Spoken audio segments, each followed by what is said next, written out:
खेत पे पानी बिला वजह मत बहाओ जहां से कुछ निकलने की उम्मीद न हो। तो क्या इरादा है? सुनने का कुछ मूड है? कितने लोगों का? उठाए रखो। मेरी बिरादरी का क्या हाल है? सच ये है कि लोहे की औकात नहीं कि टहनी काट दे।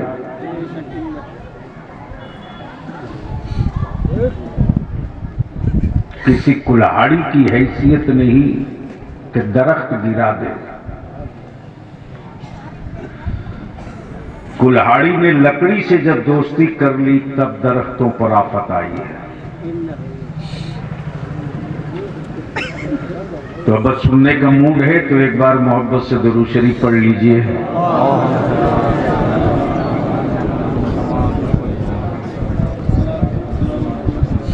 उलमाए किराम की तवज्जो चाहूंगा। बुनियादी तौर से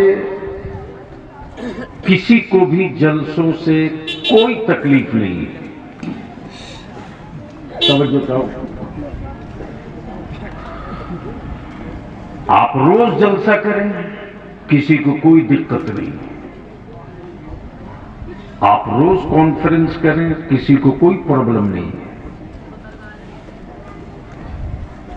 दिक्कत और प्रॉब्लम है मेरे मुस्तफा की मिलाद से। और हमने मिलाद शरीफ को जलसों में तब्दील कर दिया। स्टेज खूबसूरत बन गए, महफिल में रूहानियत लौट के नहीं आई। कुमकुमे, लाइट, पिंडाल, शामियाना सब लग गया, लेकिन जो दिलों की कैफियत बदलती थी,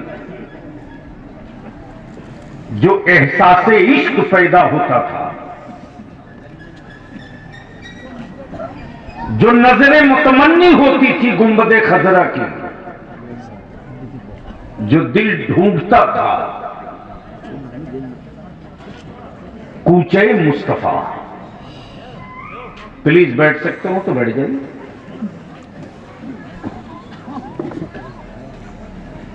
ये सब चेंज हो गया। हम जलसों में ये देखने लगे कि कौन हजरत आए हैं।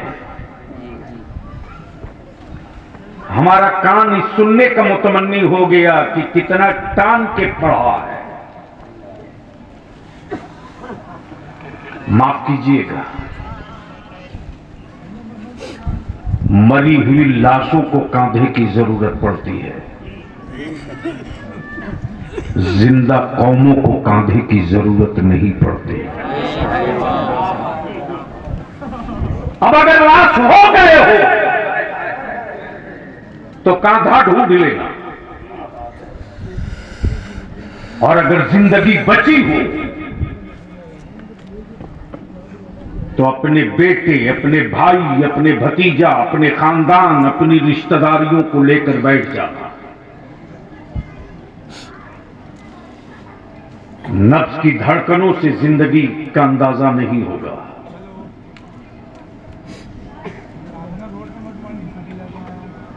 धड़कते हुए दिलों से जिंदगी का अंदाजा नहीं होगा। जिंदगी का अंदाजा वहां होगा। अल्लाह रहम फरमाए। मौलाना मेरा वक्त क्यों नाश करा दिया?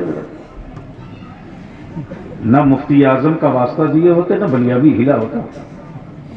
मैं जानता हूं ना कि मेरी जिंदगी का एक एक मिनट कितना कीमती है,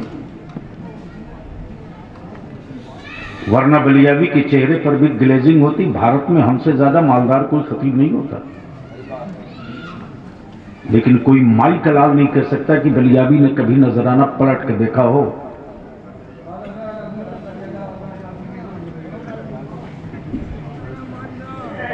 सुनना है तो बोलना होगा। सुभान अल्लाह। एक बार धीरे से बोल दें, या रसूल अल्लाह। ओए मदीने की सरकार को आवाज दो। आवाज़ बुलंद बोल दो, हाथ उठाकर, लब्बैक या रसूल अल्लाह, लब्बैक या हबीब अल्लाह, अल्लाहुम्मा लब्बैक या रसूल अल्लाह। हुकूमतें हर मुल्क में होती हैं, सरकार सिर्फ एक है। बवाल तो रोज होता है, बलियाबी इसका आदी है। बलियाबी कभी कोढ़ियों के थूक से खौफजदा नहीं होता। उसे पता नहीं है, वो सिर्फ इतना जानता है मैं थूक दूंगा तो इसे भी कोढ़ हो जाएगा। लेकिन उसे ये भी पता नहीं है कि जिस कोढ़ का इलाज कहीं नहीं होता है, उसी कोढ़ का इलाज बहराइच शरीफ में होता है। इसलिए मेरे अजीज, थोड़ी सी कड़वी गुफ्तगू। ए मौलाना, इस वक्त तो हर हजरत को देखो, सबसे ज्यादा कॉलेज स्कूल से ज्यादा बेसिक सोशल मीडिया पे मौलाना मिलेगा। क्या बात रही साहब। हजरत आ गए, एयरपोर्ट पर रिकॉर्डिंग हो रही है। गलत बोल रहा हूं क्या मुफ्ती? स्टेशन पर आ गए हजरत, रिकॉर्डिंग चल रही है और नारा भी लगता है मसलके आला हजरत का। क्या बात है। कड़वी बातें कहने वाला भी कोई जिंदा रहना चाहिए। दिल लगाओ थोड़ी सी। जब तक कौमें जाहिल रहेगी, बुज़दिल रहेंगी। फैसला आप करो कि आप अपनी औलादों को मजदूर बनाना चाहते हो कि मालिक। हम अपने असातिज़ा से, उलमा से हाथ जोड़ के विनती करेंगे। 25 साल पहले यही बलियाबी पागल की तरह इंडिया में चीखते रहा, मस्जिदों की जमीन का कागज ठीक करो। हर जिला में अहले सुन्नत की मस्जिदों के पेपर दुरुस्त करो। तो हमारे हजरत लोग सोचते थे ये यूं ही बोलते रहता है। अब फोन करके पूछते हैं अब क्या होगा। तो मैं कहता हूं आपका इंतकाल हो जाए तब सोचा जाएगा अब क्या होगा। हंसो मत, बताओ मेरे बच्चों में कहां कमी है। दुनिया के किसी एक मजहब के नौजवान अपने मजहबी पेशवाओं से वो मोहब्बत नहीं करते जो अहले सुन्नत के बच्चे अपने आलिमों से मोहब्बत करते हैं। बलियाबी के साथ सब बीता हुआ आपके साथ भी बीतता है। अहले सुन्नत का कोई बाअमल हमदर्द आलिम दीन, सौदागर नहीं हमदर्द, जिसके किरदार और अमल की छाप मेरी कौम पर है।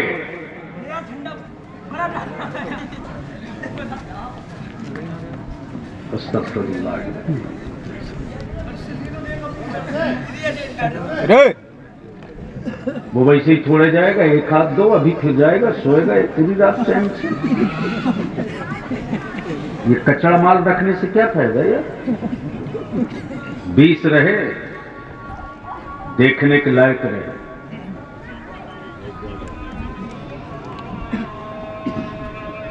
किसी एक मजहब के पास इतनी बड़ी फौज नहीं है।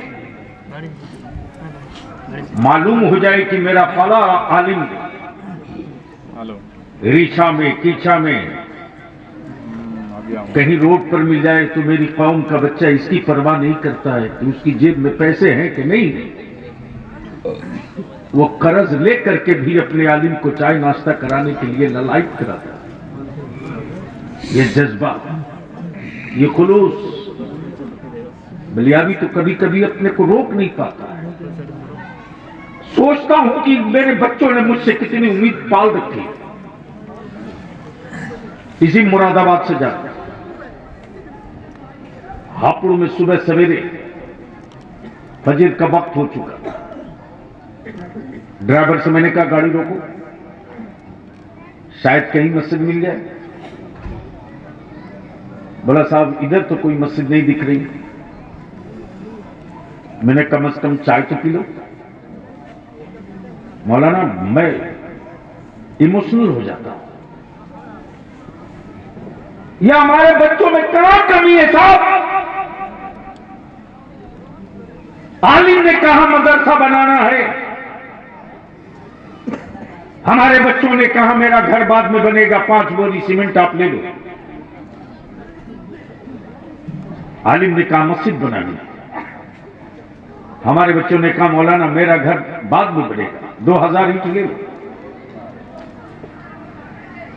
आज भी अगर मेरी कौम की बेटियों के कान तक खबर पहुंच जाए कि मदरसे में बच्चों के लिए रात को खाने का आटा या कल दोपहर का चावल नहीं है, मेरी बेटियों की गैरत आज भी जिंदा है। मेरी बेटियां अपनी औलादों की रोटी कम कर देगी, रसूलुल्लाह के मेहमानों को भूखे नहीं सोने देगी। आज भी यह जिंदगी है,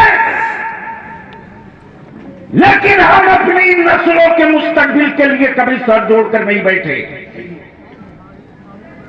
हमारे बच्चे आवारा होते रहे, हम देखते रहे। हमारे बच्चे शराब पीते रहे, हम देखते रहे। हमारी बेटियां गैरों के साथ जाती रही, हम देखते रहे।